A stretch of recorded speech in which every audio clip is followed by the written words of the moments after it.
My beloved brothers and sisters, Musa alayhi salam, one of the messengers of Allah subhanahu wa ta'ala who was mentioned the most in the Quran.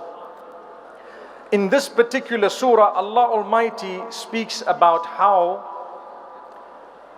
at one stage he responded to a question, who is the most knowledgeable? He said, I am. And Allah wanted to show him that in fact Allah is the one who is the most knowledgeable, and He gives knowledge to whomsoever He wishes. So from that we see that Allah subhanahu wa ta'ala made him meet Al-Khidr.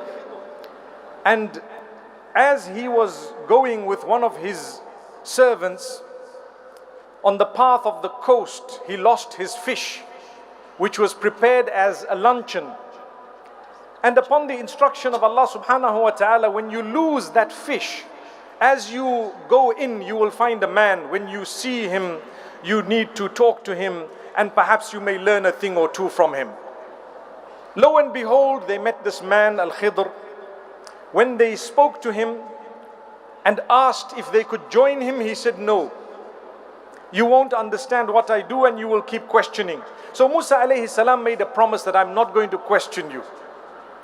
And so as a result, Allah subhanahu wa ta'ala makes mention of 3 incidents in the surah where he did things and Musa alayhi salam asked him immediately, why did you do this? And he said, didn't I tell you not to ask? He says, well, I'm sorry, I forgot the first time. Second time he says, well, I'm sorry, I forgot. So Al-Khidr says, now if you ask me one more time, you can no longer be with me. And it happened a third time, because crazy things. Imagine you and I walking with someone and suddenly they slap someone. For example, you would immediately say, why did you do this?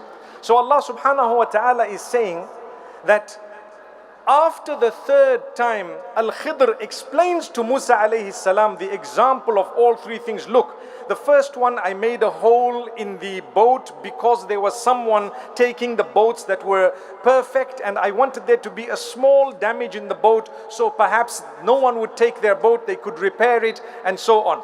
The second one, he says, well, I killed this little boy because he was going to grow older, and if he grew older, he would grow older in the disobedience of Allah and be a source of distress for his parents.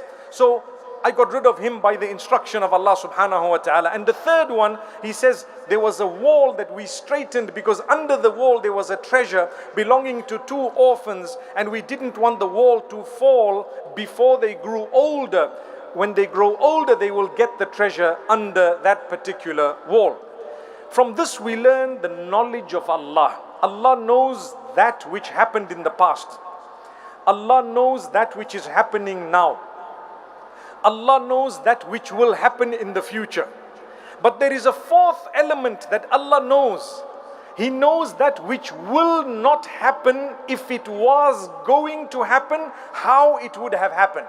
Where do we get that from? This surah, Surah Al-Kahf. Because take a look at the boat. They made a hole, and Allah says, if you did not make the hole in the boat, it was going to be taken away by someone. Was it really taken away by anyone? No, it wasn't. Because there was a hole. Allah says, we know that you were going to make the hole, but we also know if there was no hole, what would have happened? That's amazing. If you sit and ponder over it, it is one of the unique aspects of the knowledge of Allah subhanahu wa ta'ala. That's why, my brothers and sisters, when something happens to you in your life, trust Allah. He knows. He knows why He did not give you what you wanted. And He knows if He did give it to you, how it would have ended up. That also is in the knowledge of Allah. So this is one very interesting point I thought I'd mention.